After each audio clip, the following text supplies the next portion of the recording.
صليت على وعلى آل بارك على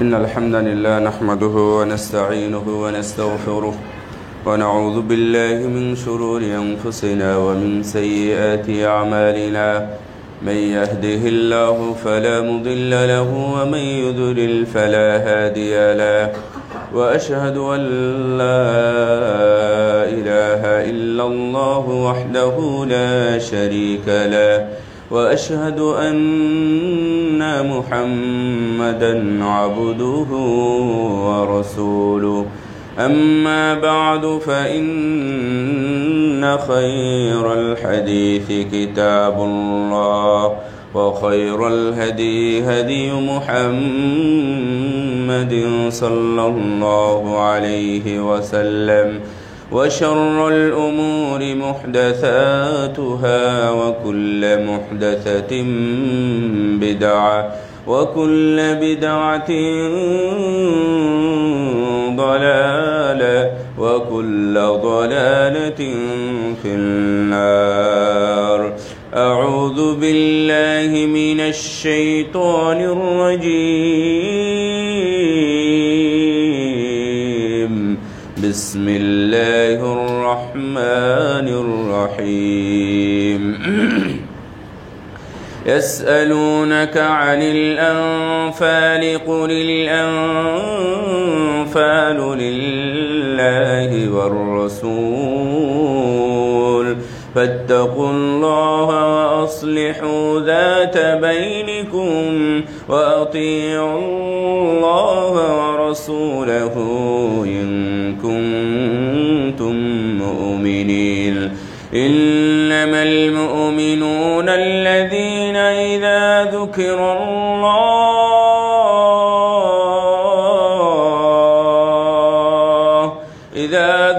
الله وجلت قلوبهم وإذا تليت عليهم آياته زادتهم إيمانا وعلى ربهم يتوكلون. الذين يقيمون الصلاة ومما رزقناهم ينفقون أولئك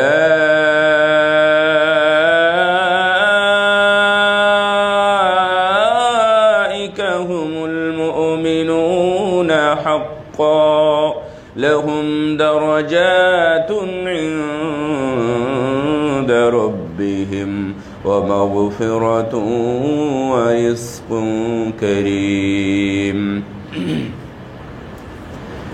عن عبد الله بن عمرو بن العاص رضي الله تعالى عنه قال قال رسول الله صلى الله عليه وسلم إن الإيمان لا يخلق في جوف أحدكم كما يخلق الثوب فاسألوا الله أن يجدد الإيمان.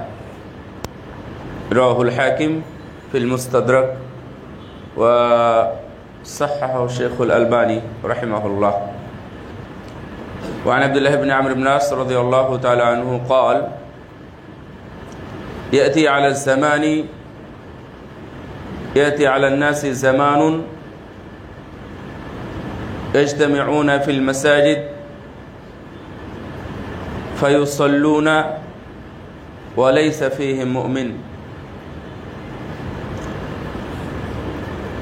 وقال النبي صلى الله عليه وسلم عن أبي هريرة رضي الله تعالى عنه لا يزني الزاني حين يزني وهو مؤمن ولا يشرب الخمر حين يشرب وهو مؤمن ولا يسرق حين يسرق وهو مؤمن ولا ينتهب نهبة يرفع الناس إليه أبصارهم ইয়ানতাহিবু ওয়া হুয়া মুমিন, রাওয়াহুল বুখারী। আও কামা ক্বালা নবী সাল্লাল্লাহু আলাইহি ওয়াসাল্লাম। প্রশংসা মহান আল্লাহর জন্য, শুকরিয়াতান বলি আলহামদুলিল্লাহ।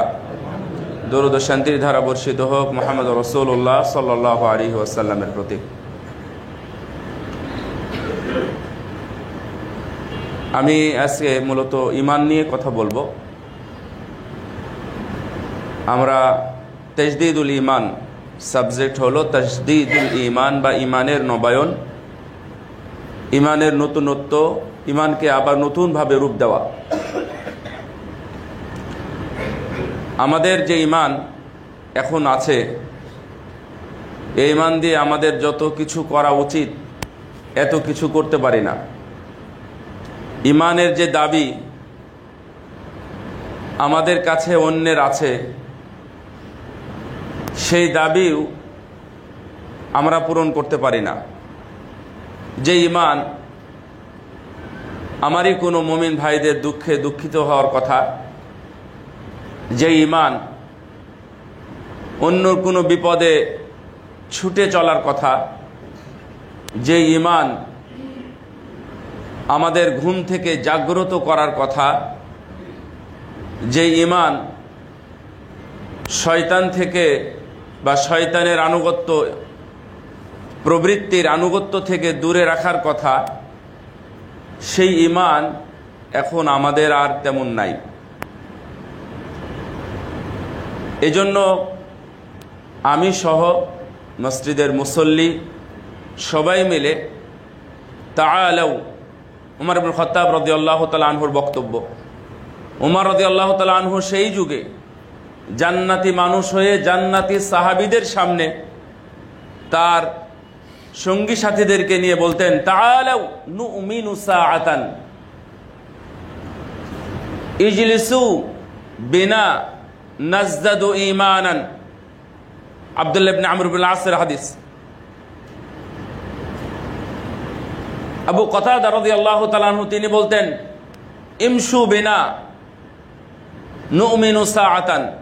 সেই সময়ের কথা তারা বলতেছেন, তোমরা আসো আমরা একটু বসি, আমাদের ঈমানটাকে নবায়ন করি। আব্দুল্লাহ ইবনে আমর ইবনে আস তিনি বলতেছেন, মুআয ইবনে জাবাল, অনেকেই এই কথাগুলো বলে গেছেন, চলো আমরা একটু ঈমান আনি। কি আশ্চর্য কথা! আমি যদি আপনাকে বলি, আপনার স্বাভাবিক বা প্রাথমিকভাবে আপনার মেজাজ খারাপ হওয়ারই কথা। কি বলে যে আমি ঈমান আনবো? তারা বলতেছে চলেন আমরা একটু ঈমান আনি, চলেন আমরা একটু ঈমান নিয়ে কথা বলি, চলেন আমরা আমাদের ঈমানকে বাড়াই। এইভাবে তারা ঈমান নিয়ে আলোচনা করতেন। আমাদের মাসলা মাসাইল নিয়ে যত আলোচনা হয়, ঈমান নিয়ে তত আলোচনা হয় না। আমাদের পারিবারিক অথবা রাজনৈতিক বিষয় নিয়ে যত আলোচনা আমরা করি, তত আলোচনা আমরা তাওহীদ নিয়ে করি না। একবার মুহাম্মদ ইবনে আব্দুল ওয়াহাব, নাম ছিল মুহাম্মদ, ওনার বাবার নাম ছিল মুহাম্মদ ইবনে আব্দুল ওয়াহাব। যাই হোক, তো উনি একবার আলোচনা করে উসুলুল আরবা, উসুলুল সালাসা, তাওহীদের নতুনভাবে আবার রূপ দেওয়া, তাওহীদের কথা নতুনভাবে মানুষের সামনে বলা। সৌদি আরবে যখন পূজা হতো, কবর পূজা হতো, ওরস হতো, ইত্যাদি হতো সৌদি আরবে, সেই সময় শাসকের সাথে উনি কম্বাইন করে বা শাসকের সহযোগিতায় নতুনভাবে আবার এই সৌদি রূপ দিয়েছিলেন, যেটাতে এখানে এখন শিরক এবং বেদাত কিচ্ছুই নাই। ও বিষয়ে অন্যদিন আলোচনা শুনবেন। তো তিনি একদিন আলোচনা করেছেন 15 মিনিট, 1 ঘন্টা আলোচনা করেছেন। 1 ঘন্টা আলোচনার মধ্যে 15 মিনিট আলোচনা করেছিলেন মাসলা মাসাইল নিয়ে, ফিক নিয়ে, আমরা যেটাকে ফিক বুঝি, আলোচনা করেছিলেন। তারপরে 15 মিনিট সময় দিলেন, আধা ঘন্টা আলোচনা করেছেন তাওহীদের উপরে, 15 মিনিট আলোচনা করেছেন ঈমানের উপরে, আর 15 মিনিট আলোচনা করেছেন ফিক মাসলা মাসাইলের উপরে। তো 15 মিনিট উনি সময় দিলেন যে আপনারা প্রশ্ন করেন। তো তো 15 মিনিট ধরে যে কয়টা প্রশ্ন করেছে সবই মাসলা মাসাইল বিষয়ে। তখন উনি বললেন আলোচনা শেষে, ওনার জীবনীতে পাবেন আপনারা, আলোচনা শেষ করে বললেন, তো আমার দেশের মানুষ কত তাওহীদ জানে আর তাদের ঈমান যে কত শক্ত আমি বুঝতে পেরেছি। আমাকে এরা একটা প্রশ্ন তাওহীদের উপরেও করে নাই, ঈমানের উপরেও করে নাই। আমি সেই যুগের কথা বলতেছি, 1200 কত সালে উনি মারা গেছেন, 1200 হিজরিতে। তার মানে ঈমান নিয়ে আলোচনা নাই। উনি এসে আলোচনা করলেন যে উনি তাওহীদ পড়াচ্ছিলেন, ছেলেরা বলতেছে যে উস্তাদ শুধু তাওহীদ পড়ান কেন আপনি, অন্য কোনো বই, নতুন কোনো বই পড়ান, ফিকহ আছে, তারপরে হচ্ছে তাফসির আছে, হাদিস আছে, মাসলা মাসাইল আছে, কথাগুলো যৌক্তিক তাই না, শুধু তাওহীদ নিয়ে আলোচনা কেন? তো উনি একদিন পরীক্ষা করার জন্য এসে একটা গল্প সাজিয়ে বললেন, রাস্তায় আসতেছিলাম, আসতে গিয়ে দেখলাম কিছু মানুষ একত্রিত হয়ে গেছে। তো আমি গেলাম, গিয়ে দেখতেছি ওখানে হই হুল্লোড় করতেছে কেন, যে একটা ওই বিল্ডিং উদ্বোধনের জন্য ওখানে একটা মুরগি জবাই করেছে, এই রক্ত ওখানে দিয়েছে, বিল্ডিংটা যেন মানে শুভ লক্ষণ হয় বা অন্য কোনো বিপদ থেকে মুক্ত হয়, এই জন্য মুরগি জবাই করে দিয়েছে। তো ছেলেরা দুই একজন বলছে যে আস্তাগফিরুল্লাহ, এটা কেমন কথা। তো 2-4 দিন 5 দিন 10 দিন যায়, আবার পরে এসে একটা গল্প বললেন যে দেরি হয়ে গেছে আমার আসতে, এই কারণে যে এটাই বাস্তব, এগুলো ওনার সাজানো গল্প না, বা আমিও সাজানো গল্প বলছি না, ওনার নিজের বাস্তব জীবনে উনি পরীক্ষা করেছেন। বললেন যে অনেক মানুষ দেখলাম, গিয়ে দেখতেছি এক লোক জেনা করেছে মাহরামের সাথে, তার মা অথবা বোন এই ধরনের কারোর সাথে জেনা করেছে, এই জন্য মানুষজন ধরেছে। দেখেন আমার কথা শুনে নাউজুবিল্লাহ, আমি শুনতে পাইছি, শুনতে পান নাই?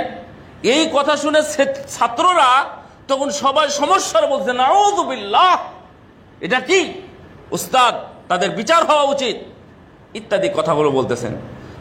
তখন উনি বলছেন যে তাহলে আমি তোমাদের ঈমান পরীক্ষা করে ফেলেছি, তোমাদের তাওহীদ জানো কি না জানো এটা আমার জানা হয়ে গেছে, দাও কিতাবুত তাওহীদ দাও, আমি কিতাবুত তাওহীদ পড়াবো। তার মানে আগের দিনে একটা মানুষ মুসলিম থেকে ঈমান হারা হয়ে অমুসলিম হয়ে যাচ্ছে, ছেলেদের কোনো মাথা ব্যথা নেই, 2-1 জনের মাথা ব্যথা হয়েছে, মানে এটা একটা অপছন্দনীয় কাজ, কেন গরু জবাই করতে গেল বা মুরগি জবাই করতে গেল, এই মানসিকতা। আর পরে যখন একটা জেনার কথা বলেছে তখন সঙ্গে সঙ্গে তাদের মাথা গরম হয়ে গেছে। জেনা করলে মানুষের ঈমান হারা হয়? জেনা করলে কি মানুষের ঈমান হারা হয়, ঈমান নষ্ট হয়? এটা কি কুফরি? তার মানে আমাদের মধ্যে ঈমান নিয়ে আলোচনা নাই, তাওহীদ নিয়ে। আমার মনে হয় গল্পটা আপনারা বুঝেন নাই, না না আমিও বোঝাতে পারলাম না, এইটা আমাদের সমস্যা। তো আমাদের ঈমান বৃদ্ধির জন্য আমি মনে করি প্রতি মাসে একটা খুতবা থাকা উচিত, যিনি ঈমান নিয়ে আলোচনা করবেন। এনাদের আকীদা নিয়েও আলোচনা হয়, ঈমান নিয়েও আলোচনা হয়। তো আমরা অনেক বিষয় বুঝি, কিন্তু ঈমানে শেখ সুলাইমান আর-রুহাইলি, যেটা আপনারা চিনেন, ওনাদের এই জন্য নাম বলতেছি, শেখ সুলাইমান আর-রুহাইলি বলতেছেন যে আমি যদি মাসলা মাসাইল নিয়ে আলোচনা করি অথবা কোনো কেসা কাহিনী, কোরআনের কেসা কাহিনী নিয়ে যদি কোনো আলোচনা করি, তাহলে এখানে মানুষের অভাব হবে না। যদি তাওহীদের আলোচনা করি তাহলে ওর চাইতে 10 ভাগের 1 ভাগ লোকও আমার সামনে থাকবে না। এটা হচ্ছে আমাদের তাওহীদ এবং ঈমানের অবস্থা। শুরুতে বলে দিই, একটু পার্থক্য করবেন ঈমান এবং আমল, ঈমান এবং ফিকহ, ঈমান এবং আপনার বৈষয়িক জীবন, ঈমান এবং আপনার পারিবারিক জীবন, এই দুইটার মধ্যে আসমান জমিন পার্থক্য বললে ভুল হয়ে যাবে। সরাসরি জান্নাত জাহান্নাম পার্থক্য, তাহলে কি আসমান জমিন হবে? আপনি ঈমান নিয়ে থাকবেন, আপনি আশা করতে পারেন আমি একদিন জান্নাতে যাব ইনশাআল্লাহ, আর দুনিয়ার যত আমল আছে পুরো ইসলাম আপনি মেনে চলবেন, হজ করবেন, জাকাত দিবেন, উমরা করতে যাবেন, মানুষকে দান খয়রাত করবেন, বেশি বেশি সালাত আদায় করবেন, তাহাজ্জুদ পড়বেন, সবকিছু করবেন, শুধু ঈমানকে নবায়ন করবেন না, তাহলে এগুলো আপনার সব গুল্লাই যাবে, এগুলো আপনার সব রসাতলে যাবে, এগুলো সব ডাস্টবিনে যাবে, একটা পয়সা মূল্যায়ন হবে না। আপনি তখন বলবেন, আরে একটা মানুষ নামাজ পড়তেছে, নামাজে তো অর্ধ পারা কোরআন পড়ে ফেলেছে, পুরো সালাতের মধ্যে 1 পারা কোরআন পড়েছে, কোরআন পড়া তো সওয়াব হবে। কে বলেছে আপনাকে সওয়াব হবে? একটা সওয়াবও পাবেন না। আমরা একটা সওয়াব পাবো না যদি আমার ঈমান ঠিক না থাকে। এটা আমাদের বোঝা উচিত। আপনার ওযু নাই, সালাত আদায় করতেছেন, ওযু নাই, একটু খেয়াল করে শুনেন, ওযু নাই, সালাত আদায় করলেন, ফজরের সালাত, তখন আপনি বুঝতে পারলেন যে ওযু নাই, অথবা আরেকজন বলল, অথবা যে কোনো কারণে আপনার নামাজটা হলো না, বাতিল হয়ে গেল, তখন আপনি আশা করে আছেন আরে না হোক, ওর মধ্যে কত তেলাওয়াত করেছি, সুবহান রাব্বিয়াল আলা পড়েছি, তারপরে আয়াতুল কুরসি পড়েছি, এগুলো কি কাউন্ট হবে? একটাও কাউন্ট হবে না। তার মানে এগুলো সবই সালাতের সাথে সম্পৃক্ত, সবই সালাতের সাথে সম্পৃক্ত। আপনার সালাতটা হয় নাই, আর সালাতের মধ্যে সূরা ফাতিহা পড়েছেন অনেকগুলো, 140-43টা হরফ আছে, আমি উচ্চারণ করেছি 2 বার করে, তার মানে এতগুলো হরফ তেলাওয়াত করেছি, আমার নেকি হবে, এই আশা করাটা আপনার ভুল। এই জন্য আগে ঈমানকে ঠিক করি আমরা। নাজদাদু ঈমানানা, আমাদের ঈমানকে বাড়াই। ওয়া নুমিনু সাআতান, একটু সময়ের জন্য হলেও আমরা ঈমান আনি। বলেন আমানতু বিল্লাহ, আবার বলেন আমানতু বিল্লাহ। একটা হাদিস আসছে, হাদিসটা বেশ কয়েকটা কিতাবে আসছে, তো হাদিসটা শেখ আলবানী রাহিমাহুল্লাহ যঈফ বলেছেন, কিন্তু ওনাদের কথা এরকম ছিল যে কাইফা নুজাদ্দিদু ঈমানানা ইয়া রাসূলুল্লাহ, আমরা কিভাবে ঈমানকে বাড়াবো? তখন রাসূলুল্লাহ সাল্লাল্লাহু আলাইহি ওয়াসাল্লাম তখন বলছিলেন, আমি আবারও বলে দিচ্ছি হাদিসটা যঈফ, তো কারণ এর পক্ষে অনেকগুলো আলোচনা আছে, এর পক্ষে আলোচনা আছে। তখন রাসূলুল্লাহ সাল্লাল্লাহু আলাইহি ওয়াসাল্লাম এভাবে বলেছিলেন যে ফাআকসিরু লা ইলাহা কাউলু লা ইলাহা ইল্লাল্লাহ, তোমরা বেশি বেশি করে পড়ো লা ইলাহা ইল্লাল্লাহ। আপনারাও বলেন। এটার মাধ্যমে আমরা যে কোনো সময় ঈমানকে বাড়াতে পারি। আর আরেকটা হলো কালেমা শাহাদাত। রাসূল সাল্লাল্লাহু আলাইহি ওয়াসাল্লাম বলছেন, মান শাহিদা আল্লা ইলাহা ইল্লাল্লাহ, কেউ যদি সাক্ষ্য দেয় আল্লাহ ছাড়া সত্য কোনো মাবুদ নেই, এটা সহিহ বুখারীর হাদিস, কেউ যদি সাক্ষ্য দেয় আল্লাহ ছাড়া সত্য কোনো মাবুদ নেই, কেউ সাক্ষ্য দেয় মুহাম্মদ সাল্লাল্লাহু আলাইহি ওয়াসাল্লাম আল্লাহর বান্দা এবং রাসূল, কেউ সাক্ষ্য দেয় ঈসা আলাইহিস সালাম আল্লাহর বান্দা এবং রাসূল, উনি বাবা ছাড়া মায়ের মাধ্যমে এসেছিলেন, উনি এখনো জীবিত আছেন, দুনিয়াতে আবার আসবেন, এগুলো সবই যারা বিশ্বাস করে, যারা জান্নাতের ব্যাপারে বিশ্বাস করে, জাহান্নামের ব্যাপারে বিশ্বাস করে, 5টা সাক্ষ্য দেয়। রাসূল সাল্লাম বললেন যে আদখালাহুল্লাহুল জান্নাহ আলা মা কানা মিনাল আমাল, ওর আমল যেমন বা যতটুকুই হোক না কেন আল্লাহ তাকে জান্নাতে প্রবেশ করাবেন। সুবহানাল্লাহ। এছাড়া আরো অনেক উদাহরণ আছে। আপনারা জানেন যে ঈমানের উপরে শুধু মারা গেছেন, আল্লাহ রাব্বুল আলামিন তাদেরকে জান্নাতি বলে ঘোষণা করেছেন। কত সাহাবী ঈমান এনে যুদ্ধের ময়দানে ঢুকেছেন, আহত হয়ে মারা গেছেন, তিনি চলে গেছেন, তিনি জান্নাতি হয়ে গেছেন। একজন ব্যক্তি বললেন, আল্লাহি লা নাজিদু আলা হাদা ওয়া আল্লাহি লা আযিদু আলা হাদা ওয়া লা আনকুস, আল্লাহর কসম ইয়া রাসূলুল্লাহ, আপনি যা বললেন আমি ঈমান এনেছি, আমি আর এর কমও করব না বেশিও করব না। ও কোনো আমল করেই নাই, শুধু মুখ দিয়ে বলেছে ঈমান।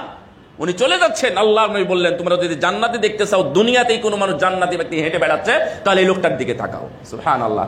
এই সবগুলো মিলে কি এটা হচ্ছে ঈমান।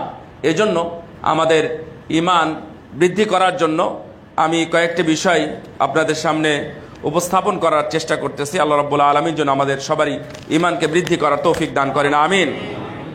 রাসূল সাল্লাল্লাহু আলাইহি ওয়াসাল্লাম বলছিলেন, আল্লাহুম্মা যায়্যিননা বিজিনাতিল ঈমানি ওয়াজআলনা হুদাতাম মুহতাদিন, হে আল্লাহ তুমি আমাদেরকে ঈমানের সৌন্দর্য দ্বারা সৌন্দর্যমণ্ডিত করো। সুবহানাল্লাহ। আপনারা বলেন আল্লাহুম্মা যায়্যিননা বিজিনাতিল ঈমান। আরেকটি কথা বলেছিলেন, মনে রাখতে পারেন, আল্লাহুম্মা যায়্যিননা বিজিনাতিল ঈমান, আল্লাহুম্মা যায়্যিননা বিজিনাতিল ঈমান। এটা সুন্দর একটি কথা। আরো একটা হাদিস আছে সুন্দর হাদিস, আবার এখানে বলেছেন ওয়াজআলনা হুদাতাম মুহতাদিন, যারা হেদায়েত প্রাপ্ত হয়েছে আল্লাহ তুমি তাদের আমাদের অন্তর্ভুক্ত করো। এটা শুধু একটা দোয়া না, এটা একটা লম্বা হাদিস।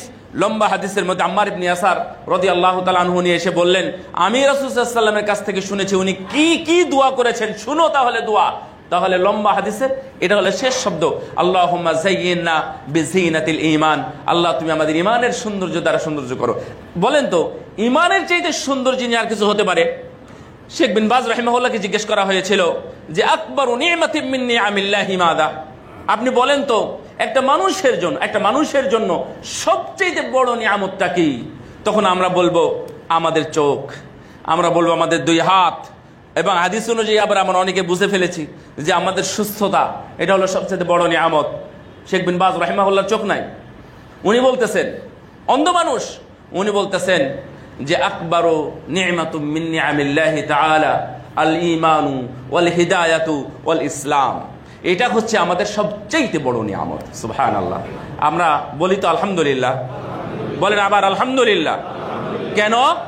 আমাদের ঈমান আছে। ঈমান আছে নাকি নাই? আছে, আলহামদুলিল্লাহ। এটা হচ্ছে সবচেয়ে বড় নিয়ামত।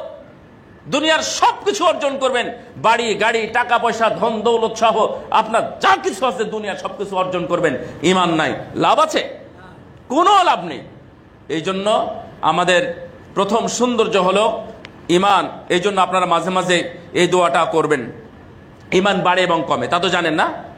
ঈমান বাড়ে এবং জানেন আর না জানেন, এখন জানতে হবে, কারণ এটা হচ্ছে আকীদা। এটা আকীদার একটা চ্যাপ্টার যে আহলুস সুন্নাহ ওয়াল জামাতের সাহাবীদের, তাবিঈদের, আইম্মায়ে মুজতাহিদিন, আইম্মায়ে সুনান যারা ছিলেন দুনিয়াতে, তাদের সবারই একটা আকীদা হলো ঈমান বাড়ে এবং কমে। ঈমান বাড়ে এবং কমে। মুতাজিলাদের কাছে ঈমান বাড়েও না কমেও না, যা আছে তাই।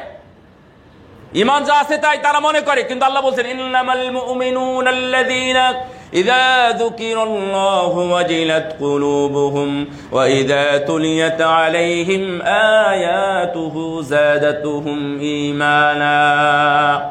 মুমিনদের সম্পর্কে আল্লাহ আগের আয়াতে, এটা আপনাদের যদি সময় থাকে একটা ছোট্ট একটু সোর্স দিয়ে দিলাম, একটু পড়ে নেবেন। সেটা হলো সূরা আনফাল। এই সূরা আনফাল নাম জানেন? সূরা আনফাল যুদ্ধলব্ধ প্রাপ্ত সম্পদ যেটা, এটাকে বলা হয় আনফাল। এই বদর ময়দানে যখন মুসলমানদের জয় হলো, এই সম্পদগুলো কে নিবে না নিবে এটা নিয়ে মুসলমানদের মধ্যে একটু যুদ্ধের মতো শুরু হয়ে গেল। কি করা যায়?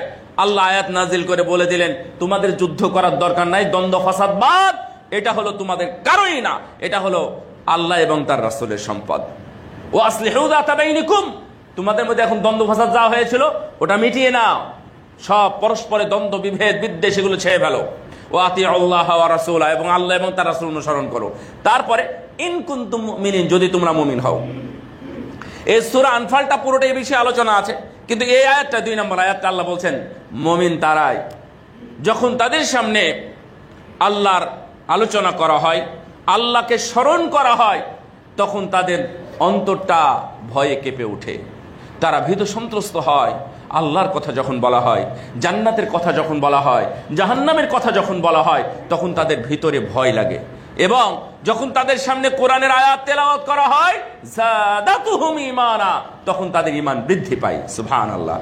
আমাদেরও ঈমান বৃদ্ধি পায়। গতকালকের অবস্থার কথা একটু স্মরণ করেন। গতকাল ঠিক এই সময় আপনি যেখানেই ছিলেন বা যেখানে থাকেন না কেন, তার চাইতে এখন আপনারা একটু হলেও ভালো আছেন।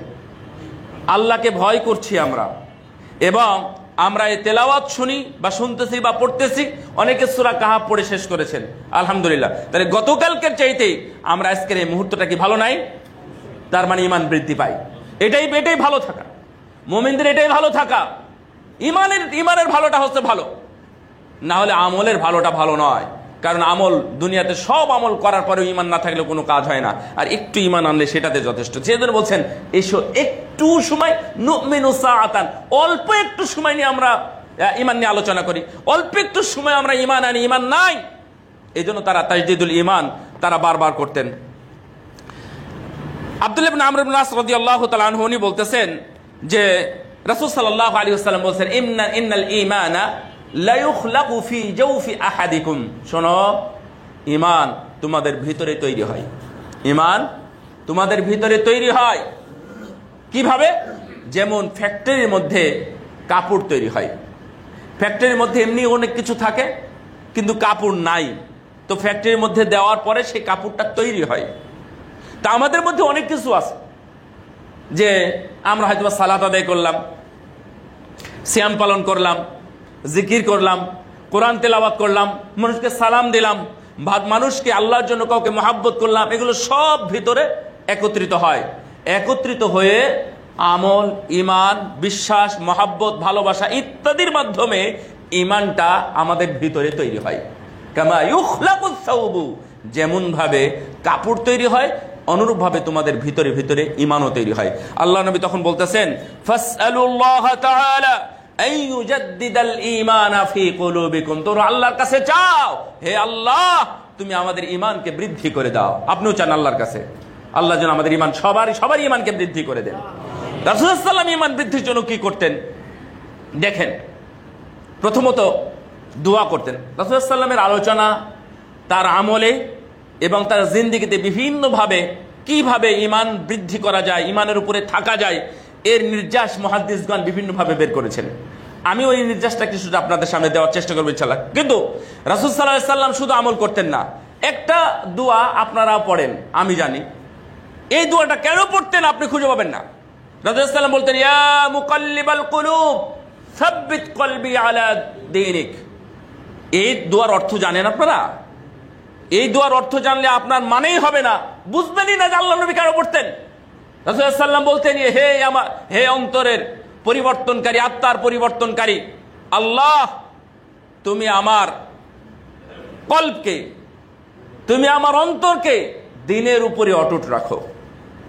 রাসূল সাল্লাল্লাহু আলাইহি ওয়াসাল্লাম পৃথিবীর সর্বশ্রেষ্ঠ পরহেজগার মানুষ, আল্লাহর সবচাইতে প্রিয় হাবিব, দোস্ত, সেই মানুষ এই দোয়া পড়তেছেন। তার তো পড়ার কথা ছিল না, কারণ ওনার তো ঈমান আছে, ওনার আমল আছে, ওনার জান্নাতের সার্টিফিকেট আছে। তারপরেও ঈমানকে ঠিক রাখার জন্য এই দোয়াটা পড়তেন, ইয়া মুকাল্লিবাল কুলুব সাব্বিত কলবি আলা দীনিক। শুধু তাই নয়, এটা আবু দাউদের হাদিস, সহিহ বুখারীতে আসছে কি, ইয়া মুসাররিফাল কুলুব সররিফ কলবি আলা তাআতিক। রাসূলুল্লাহ সাল্লাল্লাহু আলাইহি ওয়াসাল্লাম আনুগত্য করতেন না, আল্লাহ রাব্বুল আলামিনকে মানতেন না, সর্বদাই মানতেন। আপনারা অনেকে মাথা নিচু করে আছেন কেন? ঘুমাচ্ছেন নাকি অন্য কিছু চিন্তা ভাবনা করতেছেন?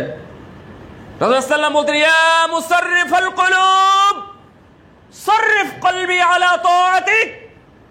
হে অন্তরের আত্মার পরিবর্তনকারী, চালনাকারী, যিনি আমার অন্তরকে চালান, হে আল্লাহ তুমি আমার অন্তরকে তোমার আনুগত্যের দিকে ধাবিত করো।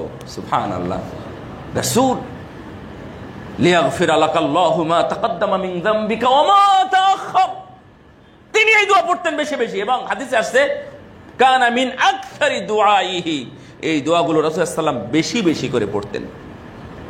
তার মানে উনি ঈমান বাড়াতেন। আয়েশা রাদিয়াল্লাহু তাআলা আনহা একদিন রাতের অন্ধকারে খুঁজে পাচ্ছেন না, কোথায় গেল, এইভাবে হাত নাড়াচ্ছেন, আমরা হাত নাড়ানো বলি। হঠাৎ করে রাসূল সাল্লাল্লাহু আলাইহি ওয়াসাল্লাম দেখছেন যে উনি সেজদায় পড়ে আছেন, হাতের স্পর্শে বুঝতে পারলেন। তখন উনি ভাবতেছেন, মনে মনে ভাবতেছেন, এত কেন? রাসূল ওনার আগের পরের গুনাহ ক্ষমা, উনি প্রথম ব্যক্তি জান্নাতে যাবেন, ওনার সুপারিশ ছাড়া কেউ জান্নাতে যেতে পারবে না, তাহলে এত ইবাদত কেন? প্রশ্ন করলেন সালাত শেষ হলে। তখন আল্লাহ নবী শুধু বললেন, কেন, আমি কি আল্লাহর অধিক কৃতজ্ঞ বান্দা হতে পারি না? আমি অধিক কৃতজ্ঞ বান্দা হতে চাই, বেশি বেশি যেন কৃতজ্ঞতা স্বীকার করা যায়। এই জন্য তিনি বেশি ইবাদত করতেন, আল্লাহকে বেশি স্মরণ করতেন।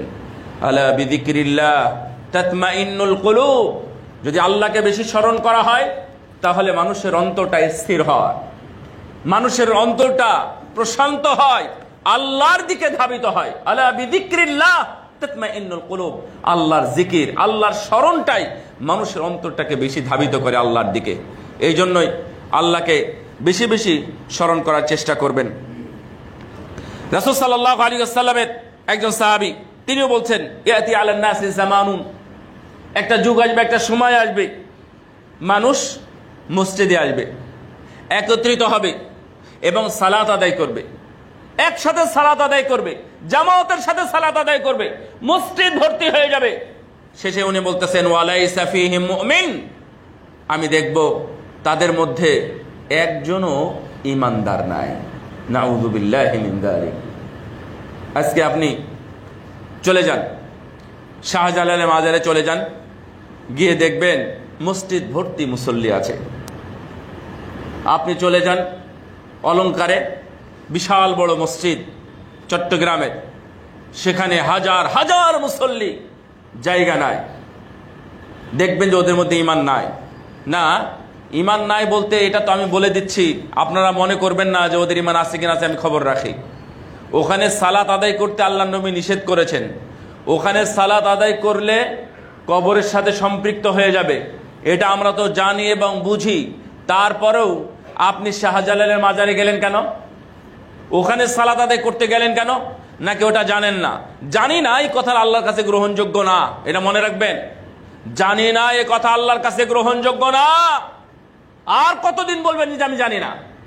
এটা কি শিশু বাচ্চা যে আমি জানি না? এটা কি ক্লাসের পড়া? এটা কি একাডেমিক সেকশন যে আমি জানি না বলবেন? সেজদা হচ্ছে না তো আপনার, তো আমি জানি না এর চাইতে ভালো। তো কখন জানবেন আপনি? আপনার বয়স এখন 53 বছর, আপনি সালাত ধরেছেন 30-33 বছর আগে, আর আপনি এখনো বলতেছেন যে সেজদা সুন্দর করে জানি না। আপনি মাথা মাসা করতে জানেন না ওযুর সময়, আপনি জানেন না। আপনি ভালোভাবে দাড়ি খিলাল করতে পারেন না, আপনি এটা জানেন না। হাদিস পড়েন নাই রাসূলুল্লাহ সাল্লাল্লাহু আলাইহি ওয়াসাল্লাম, উনি খাল্লালা বিহি লিহিয়াতাহু ফাদখালাহু ফি হানাকিহি, উনি এগুলো করলেন, শিখাই দিলেন সাহাবীদেরকে। এটা আমি নয়, মহান আল্লাহ আমাকে আদেশ করেছেন, তাই আমি এভাবে করলাম। এই হাদিস শুনেন নাই? তারপরেও আপনার ওযু হচ্ছে না, আপনার সালাত ঠিক হচ্ছে না। তার মানে বুঝতে হবে যে আপনার ঈমানটা ঠিক নাই, আপনার ঈমানটা নিয়ে আসা হয় নাই, আপনার ঈমানকে তাজদীদ নবায়ন করা হয় নাই, আপনার ঈমানকে রিপেয়ার করা হয় নাই। ঈমানের জং ধরে গেছে। ওই ঈমানের জং ছুটানোর জন্য আপনার কিছু কিছু করণীয় আছে, অনেকেই উল্লেখ করেছেন। তার মধ্যে আমাদের শেখ আব্দুর রাজ্জাক আল বদর, আব্দুর রাজ্জাক বিন আব্দুল মুহসিন আল আব্বাদ, মদিনা বিশ্ববিদ্যালয়ের স্বনামধন্য টিচার ছিলেন, এখন মদিনা মসজিদুন নববীর উনি একজন টিচার। ওনার একটা সুন্দর লেখনী আছে, ওনার সাবজেক্টই হলো তাজদীদুল ঈমান, ঈমানের উপরে লেখা। বর্তমান পৃথিবীতে যদি 5 জন মানুষের নাম বলি আলেমের, তার মধ্যে আব্দুর রাজ্জাক আল বদরের নাম বলতে হবে। বর্তমান যুবকদের বড় আইডল, বিশেষ করে যারা বুঝে কথাবার্তা, তাদের মধ্যে আমি 1 নম্বরে ওনাকে ফেলি, শেখ আব্দুর রাজ্জাক আল বদর। তো ওনার একটা সুন্দর লেখনী আছে, উনি কয়েকটা কথা উল্লেখ করেছেন, বেশি না। এক ক্ষেত্রে ঈমানকে নবায়নের জন্য পরামর্শ দিয়েছেন প্রায় 15টার মধ্যে 10টা একদিকে, আর 7টা হচ্ছে আরেক দিকে। তার মধ্যে 1 নম্বর হলো আমাদের ঈমানকে বৃদ্ধি করার জন্য বা ঈমানকে নবায়ন করার জন্য কয়েকটি বিষয় আমাদের খুবই জরুরি, এই বিষয়গুলো আমাদের লাগবে। আমি এটা একটু বলতেছি, তার আগে রাসূলুল্লাহ সাল্লাল্লাহু আলাইহি ওয়াসাল্লাম বলছেন একটা হাদিস, এই হাদিস দিয়ে আমরা বুঝতে পারবো যে আমাদের সবসময় আমাদের ঈমান থাকে না, আমাদের ঈমান সবসময় থাকে না, মাঝে মাঝে ঈমান নাই হয়ে যায়। এবং এই হাদিসের ব্যাখ্যায় ইবনু আব্বাস রাদিয়াল্লাহু তাআলা আনহু, রাসূলের হাদিস, ইবনু আব্বাস ব্যাখ্যা করেছেন এইভাবে যে ঈমান থাকে না মানে কি। উনি বলেছেন যে ঈমান থাকে না মানে ঈমান মানুষ থেকে পৃথক হয়ে যায়, পৃথক হয়ে গিয়ে মেঘের মতো বা ছায়ার মতো দূরে অবস্থান করে কোনো কুকর্ম করার সময়। এই কুকর্ম করার সময় মানুষের ঈমান থাকে না, যখন আবার ওই কুকর্ম থেকে ফিরে আসে ঈমানটা আবার তার কাছে ফিরে আসে। কিন্তু ওই কুকর্ম করা অবস্থায়, নোংরামি অবস্থায় যদি তার মৃত্যু হয়, তাহলে ঈমানটা তার কাছে আর ফেরার সুযোগ পায় না। নাউযুবিল্লাহি মিন যালিক। সবাই বলেন নাউযুবিল্লাহ। আল্লাহ যেন আমাদের ওই পর্যায়ে না নিয়ে যান। রাসূলুল্লাহ সাল্লাল্লাহু আলাইহি ওয়াসাল্লাম বলেন, লা ইয়াজনি যানি হিনা ইয়াজনি ওয়া হুয়া মুমিন। একজন জেনাকারী, ব্যভিচারী, ব্যভিচারিণী মুমিন থাকে না যখন সে জেনায় লিপ্ত হয়। ওয়ালা ইয়াশরাবুল খামারা হিনা ইয়াশরাবু ওয়া হুয়া মুমিন। মদ পান করার সময় মানুষ মুমিন থাকে না যখন ঠিক মদ পান করে। আমি জানা বুঝা, নাম জানা, ঠিকানা জানা সহ পেপার পত্রিকার মাধ্যমে অনেকের নাম জানি, অনেকের কথা জানি, মদ পান করতে করতে মারা গেছে। গত এই সপ্তাহের কাহিনী আপনারা দেখেন, মদের নাকি ডেট ছিল না, এখন ডেটের দোষ। ডেট ছিল না, ওই মদ খেয়ে 3 জন একসাথে মারা গেছে। এখন বিচার হবে কার জানেন? যারা ওই মদের ওই কি ভ্যালিডিটি পার হয়ে গেছে, ডেট পার হয়ে গেছে, তারা ওই মদ বিক্রি করেছে। আহারে, তারা মারা গেছে, তাদের বিষয়ে কি হবে এটা আল্লাহ রাব্বুল আলামিনের হাতে। তবে রাসূলুল্লাহ সাল্লাল্লাহু আলাইহি ওয়াসাল্লাম বলছেন ওরা মুমিন নয়, মুমিন না থাকা অর্থাৎ ঈমান না থাকা অবস্থায় তাদের মৃত্যু হয়েছে। তারপরে ওয়ালা ইয়াশরাবুল খামার ওয়ালা ইয়াসরিকুস ওয়ালা ইয়াসরিক হিনা ইয়াসরিক ওয়া হুয়া মুমিন। মানুষ যখন চুরি করে তখন তার ঈমান থাকে না। এই কথাগুলো বলবেন না আমি কেন চুরি করতে গেছি, এগুলো নিয়ে সমাজে আবার অনেক সময় আমরা কিছু ইমপ্রুভ করি বা কাদেরকে মানে অনেককে আছে আমরা প্রমোট করি। তো চুরিকে প্রমোট করার দরকার নেই। বাস চোর চুরি রাসূল কোনো কারণ জানেন নাই, ওগুলো কেসা কাহিনীর অনেক গল্প, অনেক কেসা কাহিনীর গল্প আমাদের সাথে যুক্ত হয়েছে যে 5 দিন 7 দিন ধরে খেতে পাই নাই, এই জন্য একটা রুটি চুরি করতে গিয়ে ধরা খেয়েছে, তারপরে মার খেয়েছে। এগুলো কেসা কাহিনীর সাথে সম্পৃক্ত হয়, এমনটা পাওয়া যায় না। চোর চুরি চুরির বিষয়ে আল্লাহ রাব্বুল আলামিন ছাড় দেন নাই, আস-সারিকু ওয়াস-সারিকাতু ফাকতাউ আইদিয়াহুমা, দুই উভয় হাত তাদেরকে কেটে দাও, এটা আল্লাহর বিধান। তাহলে আপনি চোরকে ভাবে প্রমোট করার দরকার নেই। জুতা চোর হোক আর যেই চুরি হোক না কেন, জুতা চোর আরো বেশি খারাপ, কারণ ওরা জুতা চুরি করে খাবার জন্য নয়, ওরা নেশা করার জন্য জুতা চুরি করে, তাহলে ওরা চুরি। তাহলে রাসূল সাল্লাল্লাহু আলাইহি ওয়াসাল্লাম বললেন কি, লা ইয়াসরিক হিনা ইয়াসরিক ওয়া হুয়া মুমিন, চুরি করার সময় তার ঈমান থাকে না। এই জুতা চোরেরা, তোমার ঈমান নাই। ঢাকা ক্যান্টনমেন্টে অনেকদিন আগের কাহিনী, এবং সেটা আপনার হয়তো অনেকে কেউ কার সম্পৃক্ত থাকলে বলতে পারবেন, সেটা যে আগে যে ফখরুদ্দিন ছিল সেই সময়ের কাহিনী। এক জুতা চোর চুরি করতে গিয়ে ওখানে গণপিটুনিতে মারা গেছে, গণপিটুনিতে মারা গেছে, মরে গেছে একবার। পরের কাহিনী সে ভিন্নভাবে হয়েছে আর কি, যাই হোক। তো ওনার কাছ থেকে, সেনাবাহিনীর ওই লোকটার কাছ থেকে আমি শুনেছিলাম যে আসলে কে কিভাবে মারছে। বাহিরে অনেক মুসল্লি সালাত আদায় করতে আসে, এখানে ধরে জুতা চোর ধরছে, ধরে মেরেই ফেলে দিছে মারতে মারতে। তখন ওই চোরের কি অবস্থা সেটা আমরা জানি না, তবে হাদিস অনুযায়ী ওরা চোর। ওয়ালা ইয়ানতাহিবু নুহবাতান ইয়ারফাউন নাস ইলাইহি ফিহা আবসারাহুম, চোখ রাঙানো। আপনার চোখ দেখে যদি কেউ ভয় পায়, আপনার অধীনস্থ, আপনার পিয়ন, আপনার স্বামী অথবা স্ত্রী অথবা যেই হন না কেন, যারা চোখ রাঙায়, যাদের চোখ দেখে মানুষ ভয় পায়, ওদের মধ্যে তখন ঈমান থাকে না। এই জন্য চোখটা সাবধান, এত চোখ রাঙানো যাবে না, এত পাওয়ারফুল হওয়া যাবে না যে চোখ দেখে ওরা বুঝে নেয়। কি পাওয়ার আপনার, চোখ দেখে বুঝে যাবে কেন? আপনার স্ত্রী একই বিছানায় একই চাদরের তলে ঘুমান, তাহলে আপনার চোখ দেখে আপনার স্ত্রী ভয় পাবে কেন? আপনি কি বাঘ ভাল্লুক নাকি যে আপনার চোখ দেখে ভয় পাবে? ওদের ঈমান থাকে না। যখন মানুষ চিন্তাই করে তখনও মানুষের ঈমান থাকে না। দুইটাই আছে হাদিসে, ওয়ালা ইয়ানতাহিবু নুহবাতান, চিন্তাই করার সময়ও মানুষের ঈমান থাকে না। সাবধান, যেহেতু ঈমান থাকে না, ঈমান না থাকা অবস্থায় যদি আমাদের কোনো শেষ ফায়সালা হয়ে যায়, তাহলে আমরা মহা বিপদে পড়ে যাব। শেখ বিন বাজ রাহিমাহুল্লাহর একটা চিঠি আছে, চিঠি ইলা শাবাব, যুবকদের উদ্দেশ্যে একটি চিঠি। তিনি সেখানে উনি অন্ধ, উনি তো দেখতে পেতেন না। উনি বলতেছেন, প্রথম শুরু করেছেন এইভাবে, হে যুবক, ঠিক যখন এই চিঠিটা তুমি পড়তেছ, তুমি একবার খেয়াল করো তো, তোমার এই চোখটা যদি এখনই বন্ধ হয় তাহলে কি হবে তোমার? যদি চিঠি পড়তে পড়তে তোমার চোখটা বন্ধ হয়, আমি মনে করি তোমার ভালো অবস্থাতেই চোখটা বন্ধ হয়ে গেল। কিন্তু এটা ছাড়া অন্য কোনো কর্মের সাথে যুক্ত হয়ে যদি তোমার চোখটা শেষভাবে বন্ধ হয়ে যায়, তাহলে তোমার কি অবস্থা হবে?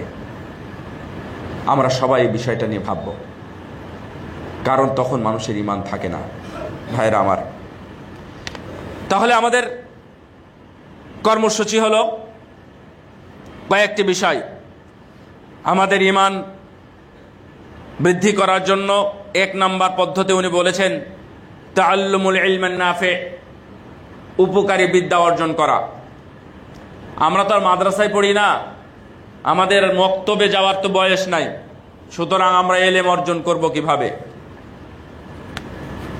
ইলমের বয়স যে নাই, এটা রাসূল সাল্লাল্লাহু আলাইহি ওয়াসাল্লাম, সাহাবী আজমাইন, তাবিঈন, দুনিয়াতে অনেক, ফুদাইল ইবনে ইয়াদ তার মধ্যে অন্যতম একজন, আরো অনেকেই, শেখ আলবানী রাহিমাহুল্লাহ আমাদের বর্তমান যুগে একজন মানে পরিচিত মডেল, তা হলো ডাক্তার জাকির নায়েক। ইনারা কিন্তু কোনো বয়স নিয়ে পড়াশোনা শুরু করেন নাই, সাহাবীরাও বয়স নিয়ে শুরু করেন নাই। আসলে আমাদের কাজ কি জানেন? আমাদের কাজ হলো যে সকালে ঘুম থেকে উঠে নাস্তা বানানো, নাস্তা করা, তারপরে অফিসে যাওয়া, অফিস থেকে ফিরে বাড়িতে কাজের মানুষ অথবা মহিলা যারা আছে তাদের ঝাড়ি ঝুড়ি দিয়ে খাবারটা খুব দ্রুত টেবিলে নিয়ে আসা, তারপরে একটু পরিবারের সময় দেওয়া, রাত হলে আবার ঘুমিয়ে যাওয়া, মাঝখানে একটু মোড়ে অথবা চা স্টলে আড্ডা দেওয়া, এইটা তো আমাদের লাইফ। একজন মুমিনের লাইফ এটা নয়। ফজরের আগে উঠবে, আল্লাহর জন্য সময় ব্যয় করবে, ফজরের সালাত আদায় করবে, তারপরে কোরআন তেলাওয়াত করবে, এগুলো করে পরিবারকে ডেকে উঠাবে। ওর অফিসে যাওয়ার হলো অফিসে যাবে, কিন্তু জহর আসর কোনোভাবে মিস অথবা লেট কোনোটাই করবে না। ওই অফিস করবে, না হলে করবে না। যদি সালাত আদায় করতে পারে তাহলে অফিস চলে, আর যদি সালাত আদায় করতে না পারে তাহলে ওই অফিস করা হারাম, ওই অফিসই করা হারাম। বসকে বলবেন, বস আমি কি এখন জোহরের সালাতে যেতে পারি? এই কথাটা কি বলতে পারবেন আপনি? হ্যাঁ, এই তো আপনারা বুঝেন নাই। জোহরের সালাতের জন্য বসের অনুমতি নেওয়া হারাম। কয়েকদিন আগেও এই কথাটা খুব ভালো করে শুনেন। আমাদের শেখ সালেহ ফাউজান আল ফাউজান উনি বলতেছেন, আমি সরাসরি ভিডিওটা এবং অডিওটা আমি শুনেছি। উনি বলতেছেন, ফাকুলতু লাকুম মিরারান, আমি আপনাদেরকে অনেকবার বলেছি ফরজ সালাতের জন্য কারো কাছে অনুমতি নেওয়া হারাম। আপনি তো অনুমতির দিকে চলে গেলেন। আমরা অনুমতির কথা বলতেছি, আর আপনি সালাত পড়ার সময়ই পান না, তাহলে কত তফাৎ একটু চিন্তা করেন। সালাতের সময় হয়ে গেছে, আপনি চলে যাবেন। আমার পারিবারিক ওয়াজ না করাই ভালো, যেহেতু আপনারা চিনবেন না। আমার দাদা শ্বশুর মাওলানা মহিউদ্দিন খান, উনি আদালতে উঠে হট করে চট করে উনি নেমে চলে গেছেন কাঠগড়ায়, আসামি। অনেক পরে ফিরে এসেছেন। তো এসে বললেন সরাসরি জীবিত অবস্থায় আমার শ্বশুর যিনি ছিলেন তার কাছ থেকে আমি এটা সামনাসামনি শুনেছি, গল্পের মাধ্যমে নয়, অন্যের মাধ্যমে না। কোথায় গেছিলেন? যে মসজিদে গেছিলাম। কেন? আমি যে ডাকলাম? না, আপনি ডাকলেন ঠিক আছে, কিন্তু আল্লাহ ডেকেছিলেন, তো এই জন্য আমি আল্লাহর ডাকে গেছিলাম। বিচারক কোনো কথা বলতে পারেন নাই, কারণ এখানে কেউ বলবেও না। আল্লাহ ডাক দিয়েছে, আমি চলে গেলাম আল্লাহর ডাকে সাড়া দিতে। তাহলে মানে আমরা কোন পর্যায়ে আছি? তো আমরা পুরো দিন আমাদের রুটিন হচ্ছে এটা, সময় পেলে নামাজ পড়ি, না পেলে না। আর তারা সবই করতেন, সময় পেলে কাজ করতেন, সালাত জিকির ইত্যাদি নিয়ে থাকতেন, সময় পেলে কাজে যেতেন। আর আমরা সময় পেলে সালাত আদায় করি। কথাটা একটু মিলাই নেবেন যে আমরা আমাদের ইমানটা কত দুর্বল এবং কোন পর্যায়ে গিয়ে পৌঁছেছে। সম্মানিত উপস্থিতি, আমাদের দুইটা সাবজেক্ট ছিল আগে, এই বিষয়গুলো। এক নম্বরটা বলে নিন, তাআল্লুমুল ইলমান নাফি, জ্ঞান অর্জন করবেন। আপনাদের অর্জন করতেই হবে ভাই। কোন মাধ্যমে করবেন আমি এটা তো জরুরি বলে দিই নাই যে মাদ্রাসায় ভর্তি হন, বলিনি। আমি আপনাকে তো বলছি না যে অমুক শেখের কাছে চলে যান, এটাও বলিনি। যে কোনো মাধ্যমে আপনাকে ইলম অর্জন করতে হবে। অন্তত আপনার ফরজিয়াতটা প্রতিষ্ঠা করার জন্য, আপনার ইমানকে প্রতিষ্ঠা করার জন্য, ইমানের যে রুকুন আছে, ইসলামের যে রুকুন আছে, এগুলো জানার জন্য যতটুকু জানার প্রয়োজন সেটা আপনার জানতেই হবে। এটা আপনার উপর জানা ফরজ। তলাবুল ইলমি ফারিদাতুন আলা কুল্লি মুসলিম, এই হাদিসটা জয়ীফ না। জয়ীফ কি? এটা হাদিস, এটা সহিহ হাদিস। তাহলে এই হাদিসটা আপনি অন্য জায়গায় নিয়ে খাটাবেন না, খবরদার। তলাবুল ইলমি ফারিদা, ইলম অর্জন করা ফরজ, ফরজই রাখেন। এটা সুন্নাত নয়, নফল নয়। হ্যাঁ, আমি বড় বিদ্বান হব, এটা আপনার কাছে নফল। আমি ডাক্তার হব, এটা আপনার কাছে নফল। কিন্তু কুরআন জানবেন, কুরআন জানতেই হবে, সেজদা করা শিখতে হবে, হাত বাঁধা শিখতে হবে, রফুল ইয়াদাইন শিখতে হবে, রুকু করা শিখতে হবে। এইটা কি আপনার জন্য নফল? এটা ফরজ কখন বুঝবো আমরা? আপনার ইমান তার নবায়ন হবে না ভাই। ইমান যে কোনো সময় হারিয়ে যেতে পারে। 2 নাম্বার, কিরাআতুল কুরআনিল কারীমি বিতাদাব্বুরিন ওয়া তাফাক্কুরিন। এই বিষয়ে আমি আগে কথা বলেছিলাম, অর্থাৎ কোরআন তেলাওয়াত করা, এবং 2 নম্বর বিষয় হলো বুঝে শুনে তেলাওয়াত করা। তেলাওয়াত করলে যেমন ইমান বৃদ্ধি পায়, শুনলেও ইমান বৃদ্ধি পায়, এবং কোরআন সম্পর্কে কোরআনের দার্স, তাফসীর, শানে নুজুল, ব্যাখ্যা, এগুলো জানলেও আপনার ইমান বৃদ্ধি পাবে। তাহলে আপনার এটা, এবং এই বিষয়ে ইবনে কাইয়িম আল জাওজি রাহিমাহুল্লাহ উনি চমৎকার বলেছেন। এবং আল ইমান, ইমানের উপরে দুনিয়াতে অনেক মুহাদ্দিস বই লিখেছেন, এটা তো আপনারা জানেন। তারপরে মুহাদ্দিস মুফাসসির যারা মুজাদ্দিদ ছিলেন, এবং দুনিয়াতে অনেক মুহাদ্দিস যারা এই যে সহিহ বুখারী, মুসলিম, আবু দাউদ, নাসাই, তিরমিজি, ইবনে মাজাহ, মিশকাত, বুলুগুল মারাম সহ, বুলুগুল মারামটা নাই, অন্যান্য প্রায় সকল মুহাদ্দিস ওনারা শুরুতেই এই কিতাবুল ঈমান দিয়ে শুরু করেছেন। তার মানে ঈমানটা হচ্ছে ইম্পর্টেন্ট সাবজেক্ট, মোস্ট ইম্পর্টেন্ট অথবা একমাত্র বিষয়। এটার দ্বারাতে আপনি এর মধ্যে ঘরের মধ্যে ঢুকতে পারবেন না। আর ঘরের মধ্যে রাখা জিনিসপাতি আপনি কেমনে খাবেন? ঘরের চাবি হলো ঈমান, আর এটাই আমাদের ঠিক নাই। জং ধরা চাবি নিয়ে এসে তালা আপনি খুলতে পারবেন না, ঘরেও ঢুকতে পারবেন না, আপনি কোনো কিছু ডিসাইড করতে পারবেন না। এই জন্য ঈমানকে তাজদিদ করা প্রয়োজন। 1 নাম্বার বললাম ইলম অর্জন করবেন, 2 নাম্বার কোরআন তেলাওয়াত করবেন, 3 নাম্বার মারিফাতুর রব বিআসমাইহিল উলা ওয়া সিফাতিহিল বিআসমাইহিল হুসনা ওয়া সিফাতিহিল উলা। 3 নম্বরে উনি বলেছেন যে আল্লাহ রাব্বুল আলামিনকে চেনা, আল্লাহ রাব্বুল আলামিনকে জানা, আল্লাহকে জানা। আল্লাহর নামগুলো আছে না, 99টা নাম যেটা আমরা অন্তত বলি, সেই নামগুলোর অর্থ আমরা কয়জনই বা জানি, কয়জনই বা খোঁজ রাখি? আল্লাহ, আমি একদিন জিজ্ঞাসা করেছিলাম এক জায়গায়, তাওয়াব মানে কি? তাওয়াব মানে জানেন? আপনারা জানেন তাওয়াব মানে একটু অক্ষর দিয়ে শব্দ দিয়ে জানতে হবে, আলেমদের কাছেও জানতে হবে। কারণ তাওয়াব মানে তাওবা গ্রহণকারী, এটা যেমন ঠিক আছে, অনুরূপভাবে যদি পুঙ্খানুপুঙ্খ অনুবাদ করা হয় তাহলে বলতে হবে আল্লাহ বারবার তওবা গ্রহণকারী। আপনি জানেন গফুর, গফফার মানে হচ্ছে আল্লাহ ক্ষমাশীল। তো আল্লাহ ক্ষমাশীল এটা নরমাল জানলে তো হবে না, এটা হচ্ছে আল্লাহকে চেনা। গফুর মানে হচ্ছে ওই ক্ষমাশীল যিনি প্রতিশোধ নিতে পারেন আবার ক্ষমা করে দেন, তিনি ক্ষমাশীল। গফফার মানে এটা ক্ষমাশীল, কিন্তু গাফফার মানে হচ্ছে একজন মালিক 1টা 2টা 3টা অপরাধ ক্ষমা করে, কিন্তু গাফফার যিনি হাজারো অপরাধ ক্ষমা করে দেন তার নাম হলো গাফফার। সুবহানাল্লাহ। তো এই আল্লাহকে আমরা কখন চিনবো? আল্লাহ কারীম। আরবরা কথায় কথায় বলে আল্লাহ কারীম। আল্লাহ কারীম মানে কি? আল্লাহ কারীম মানে হচ্ছে আল্লাহ সম্মানিত না, এটা নয়, এটা অর্থ নয়। আল্লাহ কারীম মানে হচ্ছে আল্লাহ মহান দাতা। মানুষ দেয়, দাতা হয়, কিন্তু মানুষ দাতা, মহান দাতাকে আল্লাহ। আপনার আজকে যত অক্সিজেনের প্রয়োজন হয়েছে, অক্সিজেন কি আপনার কম পড়েছে? আল্লাহ কি কমিয়ে দিয়েছেন অক্সিজেনটা? আপনার ব্রেকফাস্ট কি কম হয়েছে? আপনার দুপুরের খাবার কি আপনি খেতে পারেন নাই? আজকের ইফতারি কি আপনি করতে পারবেন এমন তো আল্লাহ করেন নাই। বা তার মানে আপনার যত প্রয়োজন তত দেন। এনার নাম হলো কারীম। এই নামের অর্থগুলো আপনারা জানেন। ও সবই রাজ্জাক, রিজিক দাতা নয়, মহান রিজিক দাতা। তোমার মৃত্যু পর্যন্ত যিনি রিজিকের ব্যবস্থা করেন তার নাম হলো রাজ্জাক। তাহলে এই অর্থগুলো আপনার জানা উচিত, তাহলে ঈমান বাড়বে। 4 নাম্বার তাআম্মুলু মাহাসিনিদ্দিন আল ইসলামী আল হানিফ। ইসলাম নিয়ে একটু ভাবা। ইসলাম ধর্ম অন্য ধর্মের সাথে আপনি একটু কম্পেয়ার করেন। ইসলাম ধর্ম, আপনি যে মুসলিম, আপনি কি আসলে তুষ্ট, নাকি অন্যের হরি হরি বলে যে ঝাঁপ দিল তার তো ঠ্যাং ভাঙলো না, ওইটার কারণে আপনি আপনি আপনি তুষ্ট?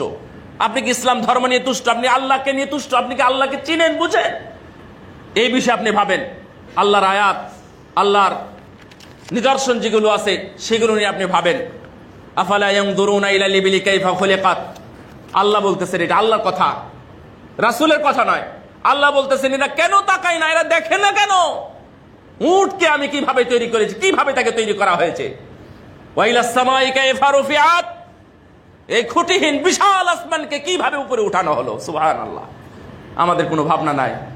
গভীর রজনীতে পূর্ণিমার, এই তো পূর্ণিমা চলে গেল, তারপরেও এখন বড় চাঁদ আছে, একটু উঠে উপরে দেখেন, অন্ধকার রজনীতে রাত 2টা 3টার সময় উঠে চাঁদটা দেখেন, কত সুন্দরভাবে নিখুঁতভাবে আল্লাহ রাব্বুল আলামিন এটা তৈরি করেছেন। আপনি চলে যান সমুদ্রে, মহান সৃষ্টি। আপনি জানেন যে 3 ভাগের 1 ভাগ পানি, বা 1 ভাগ স্থলভাগ 2 ভাগ পানি। আপনি ওখানে গেলে মনে হবে যে 10 ভাগের 1 ভাগই, 1 ভাগ শুধুমাত্র স্থল আর 9 ভাগই হচ্ছে পানি। তাহলে এই সৃষ্টি নিয়ে আপনি বলেন সুবহানাল্লাহ, সুবহানাল্লাহ, আল্লাহু আকবার। আল্লাহ মহান শুধু এটা বুঝেন। আপনি যত উঁচু দেখতে পাবেন মনে হবে যে কত বড় বিল্ডিং। একবার বলেন আল্লাহু আকবার। এগুলোই আপনাকে ভাবতে হবে, নাহলে আপনার ঈমান বাড়বে না ভাই। এই ঈমান আপনার সাথে প্রতারণা করবে, এই ঈমান আপনার সাথে যে কোনো সময় ধোঁকা দিয়ে দিবে। ঈমানের কারণে আপনি যে কোনো প্রতারণায় পড়তে পারেন, এটা সাবধান। এই জন্য একজনের বক্তব্য আমারটা ভুলে গেছে, উমাইর ইবনে হাবিব সমুনের নাম, হ্যাঁ, উমাইর ইবনে হাবিব আল খতামি। উনি বলতেছেন যে আল ঈমানু ইয়াজিদু ওয়া ইয়ানকুস ফাকিলা, ঈমান বাড়ে এবং কমে। আপনারা তো বললাম, তাই না? তো ওনাকে বলা হলো ফাকিলা ওয়া মা জিয়াদাতুহু ওয়া নুকসানুহু, আচ্ছা ঈমান বাড়া কমাবার কি জিনিস এটা আমাকে বুঝাই বলেন তো। তখন ওনার শাগরেদকে বললেন ইদা যাকারনাল্লাহ, যখন আমরা আল্লাহকে স্মরণ করি, আল্লাহু আকবার বলেন, ওয়া হামিদনা আলহামদুলিল্লাহ বলি, ওয়া সাব্বাহনা সুবহানাল্লাহ বলি, ফাযালিকা জিয়াদাতুহু, এটাই হচ্ছে ঈমানের বৃদ্ধি। সুবহানাল্লাহ। তাহলে আমরা কি এটা কন্টিনিউ করতে পারবো না? আপনারা বুঝবেন এটা বলতেছেন মানে আপনার মধ্যে ঈমান আছে, ঈমান বৃদ্ধি পাচ্ছে। এবং তারপর তার অর্থটা কি, পরেরটা কি, ওয়া ইযা গাফালনা ওয়া যায়্যানা ওয়া নাসিনা, আর যখন আমরা আল্লাহকে ভুলে যাই এটাই হচ্ছে ঈমান কমার কারণ। আল্লাহ কিয়ামতের দিন বলবেন না, এই ওয়া নাহশুরুহু ইয়াওমাল কিয়ামাতি আমা, তোদেরকে আমি অন্ধ অবস্থায় উঠাবো। তখন ওরা কি বলবে, আল্লাহ তুমি এটা কেন করলে? তখন আল্লাহ কি বলবেন, তুই আমাকে ভুলেছিলি তো, এই জন্য আজকে আমি তোকে ভুলে গেছি। নাউযু বিল্লাহি মিন যালিক। তাহলে আল্লাহ আপনাকে ভুলে যাক, এটাকে আমরা কেউ চাই? এটা আমরা কেউ চাই না ভাইরা আমার। তারপরে 5 নম্বর হলো রাসূলের জীবনী জানা, আর রাহিকুল মাকতুম পড়বেন। আর যদি কিছুই না পড়তে পারেন তাহলে কোরআন পড়বেন। কোরআনটা কি? রাসূলের জীবনী। কোরআনটা কি? রাসূলের জীবনী, রাসূলের আচরণ, রাসূলের মুআমালাত, রাসূলের এভরিথিং কোরআনের মধ্যে আছে। এই জন্য কোরআনটাই হলো আমাদের জন্য রাসূলের জীবনী। 6 নম্বর সাহাবীদের জীবনী। আহারে, সাহাবীদের জীবনী, খুবাইবের জীবনী পড়েন। রাসূল সাল্লাল্লাহু আলাইহি ওয়াসাল্লামের সাহাবী যিনি প্রথম ছিলেন মুসআব বিন উমাইর রাদিয়াল্লাহু তাআলা আনহু, তার জীবনী পড়েন। কিভাবে রাসূল সাল্লাল্লাহু আলাইহি ওয়াসাল্লাম কবরের পাড়ে দাঁড়িয়ে আছেন, বলতেছেন মাথাটা ঢেকে দাও, দেখলেন পা বেরিয়ে গেল, বলছে পা ঢেকে দাও। এইভাবে আমরা দেখলাম যে মুসআব বিন উমাইরের মতো ধনাঢ্য একজন আরবের পুরুষ, সুদর্শন যুবক, যিনি মারা যাওয়ার পরে কাফেরেরা বলেছিল আল্লাহ নবী মারা গেছেন, এত বড় একজন মানুষের কবরের মধ্যে কাপড়ের জায়গা হয় নাই, তার কাফরের কাপড় পাওয়া যায় নাই। হামজা ইবনে আব্দুল মুত্তালিব সাইয়্যিদুশ শুহাদা, আমরা খুব সুনামের সাথেই বলি, খুব গর্ব করে বলি সাইয়্যিদুশ শুহাদা, কিন্তু সাইয়্যিদুশ শুহাদার কাপড় জুটে নাই। একজন মুনাফিকের কাছ থেকে নিয়ে হামজা ইবনে আব্দুল মুত্তালিবের ওই কাপড় দিয়ে তাকে দাফন করা হয়েছে। যেটা মুনাফিকের শ্রেষ্ঠ মুনাফিক আব্দুল্লাহ ইবনে উবাই যখন কাপড় পাচ্ছে না, তখন এই আব্দুল্লাহ ইবনে উবাই কাপড় দিয়েছিলেন। আব্দুল্লাহ ইবনে উবাইয়ের কাপড় দিয়ে হামজা ইবনে আব্দুল মুত্তালিবকে দাফন করা হয়েছে। তারা এইভাবে দিনাতিপাত করেছে, 3 দিন খাই নাই, খেতে পাই নাই, এক কাপড়ে থেকেছেন সাহাবীরা। কেন ও আসে না কেন? খোঁজ নিয়ে জানা গেল একটাই কাপড় আছে। তাহলে আর এক কাপড় বললে আর একটা কিভাবে পরবে? আর আমাদের কাপড়ের বাহার, অসংখ্য কাপড়, 41টা না 42টা শুনলাম, 41টা হচ্ছে 3 পিস। ওদের মেয়েরা যেটা পরে 3 নাম্বার 3টা কাপড় 3 পিস, 41টা আছে। আমাদের ঘরে ঘরে খুঁজলে হয়তো 42টা হতে পারে, ওটা প্রচার হয়েছে। তাই এই জন্য সাবধান। আত-তাআম্মুল ওয়ান নাযরু ফি হাযাল কাউনিল ফাসিহি ওয়া মা ফিহি, আল্লাহর এই আসমান জমিন সম্পর্কে আপনি ভাবেন, ভেবে একসময় বলবেন রব্বানা মা খালাকতা হাযা বাতিলান সুবহানাক ফাকিনা আযাবান নার। আল্লাহর এই সৃষ্টি নিয়ে যদি আপনি ভাবেন, তখন আপনারা একসময় বলতে বাধ্য হবেন রব্বানা মা খালাকতা হাযা বাতিল, আল্লাহ এই দুনিয়ার কোনো কিছুই তুমি অযথাই সৃষ্টি করো না। সুবহানাল্লাহ, অযথাই সৃষ্টি করেছেন আল্লাহ, কিন্তু এটা মনে হয় না। একটা খ্রিস্টানকে জিজ্ঞাসা করা হয়েছে, আপনারা মনে ভিডিও দেখছেন, আমরা দেখছি আরবে। তো ওকে জিজ্ঞেস করা হয়েছে তুমি ইসলাম গ্রহণ করলে কেন? খ্রিস্টান ইসলাম গ্রহণ করেছে। তখন বলছে আমাকে একটা আয়াত আমার ঘুম হারাম করে দিয়েছে। কি আয়াত সেটা? তো বলছে আমি অনেকবার শুনেছি, অনেকবার শুনে ও বলতেছে আমি 1000 বার শুনেছি একটা আয়াত। আপনারা তো কোরআনও শোনেন না, কোরআন শুনলে মানুষের ভিতরে একটু আথার হয়। তো বলছে 1000 বার শুনেছি। কি আয়াত? আফা হাসিবতুম আন্নামা খালাকনাকুম আবাসা ওয়া আন্নাকুম ইলাইনা লা তুরজাউন, তোমরা কি ভেবেছো তোমাদের কি আমি এমনি তৈরি করেছি, আর তোমরা কি আমার সামনে আসবা না? আমরা আল্লাহর দরবারে যাবো নাকি যাব না? এটা কি খুব মনে প্রাণে বিশ্বাস করেন? এমনি সাধারণ বিশ্বাস? মনে প্রাণে আমরা বিশ্বাস করি, সবাই আমরা আল্লাহর কাছে যাব, আমরা জবাব দিতে বাধ্য। এই কথাটা আমি বারবার আমি অনুভব করেছি, না এটা আসলে আমার লাইফ নয়, আমি বাধ্য হয়ে ইসলাম গ্রহণ করেছি। এখন বুঝি আসলে আমার লাইফ এটাই। একটা আয়াত তার লাইফ পরিবর্তন করে দিয়েছে। সুম্মা লা তুসআলুনা ইয়াওমাইযিন আনিন নাঈম, আয়াতটা পড়ে দেখেন কি আছে এর মধ্যে। ইহদিনাস সিরাতাল মুস্তাকিম, পুরো কোরআনের মধ্যে সর্বশ্রেষ্ঠ আয়াত অনেকে বলেছেন এটা, যে ইহদিনাস সিরাতাল মুস্তাকিম, এর চাইতে বড় দোয়া আর হতে পারে না।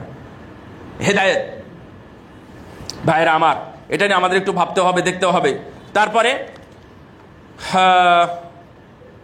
আল ইজতিহাদ ফি তাআতিল্লাহ, সম্ভবপর চেষ্টা করবেন আল্লাহর আনুগত্য করান।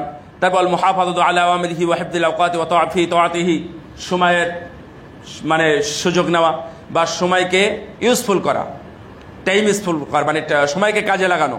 আমরা অসময় অন্য সময় নষ্ট করি। আল্লাযীনা জাহাদু ফিনা লানাহদিয়ান্নাহুম সুবুলানা ওয়া ইন্নাল্লাহা আলা মাআল মুহসিনিন।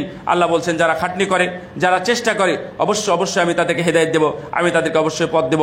আর আল্লাহ যারা ভালো কাজ করে আল্লাহ তাদের সাথে আছেন। আর কয়েকটা বিষয় বলে শেষ করে দেব, সেটা হলো আমাদের কয়েকটা কাজ করা যাবে না। একটা হলো আল জাহলু বিদীনিল্লাহি ওয়াল গাফলাতু ওয়াল ইরাদ, দিন সম্পর্কে অজ্ঞ থাকা, না জানা, জানবো না, জানেই না, কিচ্ছু জানলো না, এটা খবরদার করবেন না। এটা করলে মানুষের ঈমান বৃদ্ধি পায় না, বরং ঈমান তাদের নষ্ট হয়। ওয়া ফি'লুল মাআসি ওয়া ইরতিকাবুদ দুনুব, খারাপ কাজ করা, যে কোনো খারাপ কাজ, ওয়াল বু'দু আনিল মাসিয়াত, যে কোনো মূল্যে খারাপ কাজ থেকে দূরে থাকা। এটা যদি না রাখেন তাহলে এসব করে কোনো লাভ নাই, তার মানে আপনার ঈমান বৃদ্ধি পাবে না। তাআতুন নাফসিল আম্মারা বিসসু, আপনার খারাপ অন্তরের আনুগত্য করা। আমাদের অন্তর দুই রকম না, একটা ভালো একটা খারাপ। তো ভালো খারাপ আমরা তো বুঝতেই পারি, যে মসজিদে নিয়ে আসেও ভালো, যে গান বাজনা নিয়ে যায় হলো খারাপ, তাহলে আপনার ওর অনুসরণ করেন। এক অন্তর বলে যে ঘুমা, আর এক অন্তর বলে যে ওঠ আজান হয়েছে, তাহলে আপনি ওই অন্তর অনুসরণ করতেছেন, খবরদার ওই অন্তর অনুসরণ করবেন না। এটা করলে ঈমান বৃদ্ধি পাবেন না, বরং ধ্বংস হয়ে যাবে। মুখালাতাতু আহলিল ফুসুকি ওয়াল ফুজুরি, যারা ফাসিক এবং ফাজের বিদআতি মুশরিক তাদের সাথে বসবেন না, তাদের সাথে বসবেন না। এটা আল্লাহর কথা, এটা আমার কথা নয়। ওয়াইদা রাআইতাল্লাযীনা ইয়াখুযুনা ফি আয়াতিনা ফাআরিদ আনহুম হাত্তা ইয়াখুযু ফি হাদিসিন গায়রি, ওদের সাথে বসো না তুমি, ইয়া মুহাম্মদ। রাসূল সাল্লাল্লাহু আলাইহি ওয়াসাল্লামকে বসতে নিষেধ করতেছেন, আর আপনি এত পণ্ডিত না যে প্রশ্ন করে। ওই যে আমি ইয়ার কথা বলি, শেখ সুলাইমান রুহাইলিকে জিজ্ঞাসা করেছিলেন, শেখ শোনেন একটু, শেখ আমি তো বুঝি কোনটা ভালো এবং কোনটা খারাপ, তারপরে যে আমি বসি, তখন উনি বললেন যে তুমি ওদের সাথে বসো মানে তুমি বুঝোই না যে কোনটা খারাপ কোনটা ভালো, বুঝেন নাই। বলতেছে আমি তো বুঝি যে কোনটা ভালো কোনটা খারাপ, ও যেটা বলবে আমি খারাপটা ছেড়ে দেবো, ভালোটা নিব। তখন উনি বলতেছেন না, কোরআনের আয়াত এটা বলে না, মুহাম্মদকে নিষেধ করেছেন রাসূল সাল্লাল্লাহু আলাইহি সাল্লামকে, তার মানে তুমি তার চাইতে বেশি বোঝার চেষ্টা করো না। বেদাতীদের সাথে এই ধরনের বৈঠক নাই, বসা নাই। হ্যাঁ, তাকে দাওয়াত দেওয়ার জন্য আমি যেতে পারি, তার সাথে উঠা বসা করা, খোলামেলা করা, আত্মীয়তা করা, তার বাড়িতে যাওয়া, আপনার বাড়িতে আসা ইত্যাদি করা, এইগুলো চলবে না। ওই আপনাকে একদিন বেদাতি বানাই দেবে। আল্লাহ তাই বলেন না কোরআনে, তুমি যদি ওর কাছে যাও ওই তোমাকে বেদাতি বানাই দেবে, মুশরিক বানাই দেবে। এটাই হয়, এই জন্য ওদের সাথে উঠা বসা কম। ওয়াইত্তিবাউল হাওয়া ওয়া শাইতান, শয়তান অনুসরণ করবেন না। তারপরে ওয়াল ইগতিরারু বিদ-দুনিয়া, দুনিয়ার মোহে পড়বেন না। এমন মোহে উনি বলতেছেন যে আল ইফতিতানু বিহা বিহাইসু তাকুনু গায়াতান মুনাল ইনসানি ওয়া আকবার মাকসুদিহি, এমন ভাবে যেও না যে দুনিয়াটাই তোমার সবকিছু। আমরা তো ভুলেই গেছি আখিরাতকে। আমরা এটাই, রড খাড়া করা আছে মানে রড 3 তালা ছাদ দিতেই হবে, এটাই আমার দরকার। চাকরি আছে মানে যে কোনো মূল্যে চাকরিটাকে আমার বাঁচায় রাখতে হবে, না ওটাই হচ্ছে আমার অবলম্বন, ওটাই হচ্ছে আমার রিজিক দাতা। এইভাবে দুনিয়াকে খবরদার মূল্যায়ন করবেন না। দুনিয়া সৃষ্টি হওয়ার নয়, আপনার সৃষ্টি হওয়া নয়। আপনার রূহ জগৎ থাকতে আপনার ভাগ্য নির্ধারণ হয়ে গেছে। আজকে দুপুরে আপনি কি খাবেন অথবা খাবেন না। আপনি রোজা থাকলেও আপনি খেতে পারেন, অথবা আপনি সিয়াম না থাকলেও আপনার দেখবেন খাবারের ব্যবস্থা হবে না। সিয়াম নাই কিন্তু আপনি খাবার খেতে পারেন নাই, এটার নাম হলো রিজিক। দুনিয়াকে আমরা এইভাবে মূল্যায়ন করব না। দুনিয়া থেকে যত দূর আমরা দূরে থাকতে পারি ততই ভালো। দুনিয়াকে বাদ দিয়ে নয়। আল্লাহ বলেছেন যেটা নেওয়ার সেটা নাও। এইটা পরামর্শ দিয়েছিল কারণকে, এলাকার মানুষ, তার সম্প্রদায়, তার বাপদাদা চৌদ্দ পুরুষ বলেছিল এই তুমি দুনিয়াকে এভাবে নিও না, খবরদার। তখন বলতেছিল যে না এটা হবে না। আরে আমি আমার ব্রেন দিই, আমি আমার ব্যবসা করে টাকা পয়সা অর্জন করেছি, এটা তো আমার ব্রেন, অন্য কেউ দেয় না। আল্লাহ তাকে ধ্বংস করেছেন, এখনো ধ্বংস হচ্ছেই কোরআনের আয়াত অনুযায়ী। বারাকাল্লাহু ফিকুম। আল্লাহ রাব্বুল আলামিন যেন আমাদের সবারই ঈমানকে তাজা করার তৌফিক দান করেন, ঈমান যেন নবায়ন হয়। আল্লাহ যেন আমাদের ঈমানের সাথে মৃত্যুবরণ করার তৌফিক দান করেন। হে আল্লাহ, আমাদের ভুল ত্রুটিগুলো ক্ষমা করো, আমাদের ঈমানের সাথে মৃত্যু দান করো। আমিন। ওয়া আখিরু দাওয়ানা আলহামদুলিল্লাহি রাব্বিল আলামিন।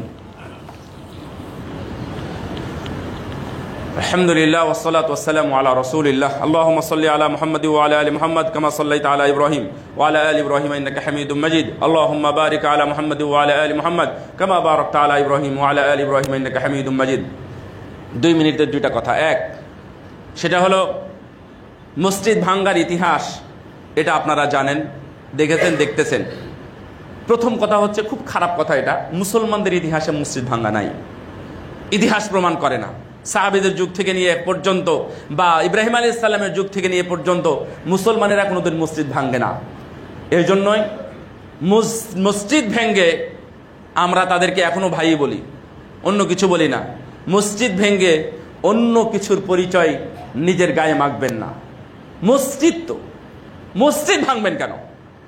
এই জন্য যারা মসজিদ ভেঙ্গেছে, ভাঙ্গার সাথে সম্পৃক্ত, তাদের ব্যাপারে আমরা তীব্র নিন্দা জানাই এবং ঘৃণা জানাই। প্রথমত তাদের জন্য হেদায়েত কামনা করি, আল্লাহ যেন তাদেরকে হেদায়েত দেন। এই মসজিদ ভাঙ্গার আমার মাসাজিদ আল্লাহ, আল্লাহ কোরআনের মধ্যে বলে দিয়েছেন। যাই হোক, আমি ওয়াজ করতেছি না। এই জন্য যারা এর সাথে সম্পৃক্ত, যারা এর পরিকল্পনাকারী, যারা এর চিঠি বহনকারী, যারা এটা মেসেজ দেওয়ানকারী, যারা যেভাবে সহযোগিতা করেছে, প্রথমত আল্লাহর কাছে তাদের জন্য হেদায়েত কামনা করি, অতঃপর আল্লাহর কাছে তাদের জন্য সুপর্দ করি, তাদেরকে সুপর্দ করি। আল্লাহ রাব্বুল আলামিন যেটা কল্যাণ করে, আল্লাহ যেন তাদেরকে সেটাই করেন। 2 নম্বর বিষয় হলো যে জুমার সালাত 1:30টায় পড়া। এটা নিয়ে সরকার বাহাদুর একটা পরিপত্র জারি করেছে। তো সরকারের আনুগত্য করা রাসূল সাল্লাল্লাহু আলাইহি ওয়াসাল্লাম আমাদেরকে শিখিয়ে গেছেন। এটা যতক্ষণ পর্যন্ত কোরআন সুন্নাহর বিরোধী না হয়, ততক্ষণ পর্যন্ত আমরা তার আনুগত্য করতে পারি এবং করব। তো আমাদের সালাত শুরু হয় সম্ভবত 12টায়, তাই না? এখন 12টায় শুরু হচ্ছে, হ্যাঁ 11:58। তো 11:58 মানে 12টার আগেই শুরু হচ্ছে। সেই 12টা, সেখান থেকে 12:30, সেখান থেকে সর্বোচ্চ না হয় 1টা পর্যন্ত গেলাম। কিন্তু ইচ্ছাকৃতভাবে সেটা 1:30টায় নিয়ে যাওয়া, এটা আসলে আমি মনে করি ধর্মীয় দিক থেকে বুদ্ধিমানের কাজ হবে না। তো আমরা চেষ্টা করব সরকারের কোনো কথার সরাসরি অমান্য করা অথবা অস্বীকার করা, এটা নয়। আমাদের পক্ষ থেকে পরামর্শ থাকবে সালাতের সময়টা হয় স্বাধীনভাবে ছেড়ে দেওয়া, যে যার যখন সময় হবে তখন সালাত আদায় করবে। আর যদি যেটা করতে হয়, যদি করতেই হয়, তাহলে প্রথমটা করতে হবে, অর্থাৎ আউয়াল ওয়াক্তের সালাত। আউয়াল ওয়াক্তের সালাতের ক্ষেত্রে পৃথিবীর কোনো বিদ্বান দ্বিমত পোষণ করেন নাই।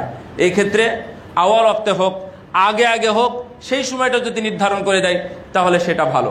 তারপরেও আমরা একটার ক্ষেত্রে 1:10, 1:15 এই পর্যন্ত এমনিতে চলে যায়, কিন্তু ইচ্ছাকৃতভাবে সেটা 1:30টা পর্যন্ত নিয়ে যাওয়া, আবার 1:30টার দিকে তো কোনো সব 1:45টাও হতে পারে।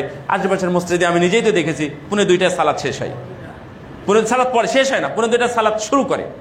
তো এটা তো আসলে অনেকটা আমি মনে করি যে কোরআন সুন্নাহর পরিপূরক এটা হয় নাই। আমরা দোয়া করি আল্লাহ রাব্বুল আলামিন যেন আমাদের জন্য যেটা কল্যাণকর ভালো সিদ্ধান্ত, সেটাই জন্য আমাদের বাস্তবায়ন করার তৌফিক দান করেন, আমিন। اللهم اعز الاسلام والمسلمين واخذل الكفرة واليهود والنصارى والمشركين اللهم انصر من نصر دين محمد صلى الله عليه وسلم واجعلنا منهم واخذل من خذل دين محمد صلى الله عليه وسلم ولا تجعلنا منهم ربنا فاغفر لنا ذنوبنا واغفر عنا سيئاتنا وتوفنا مع الابرار اللهم اغفر لنا وللمؤمنين والمؤمنات والمسلمين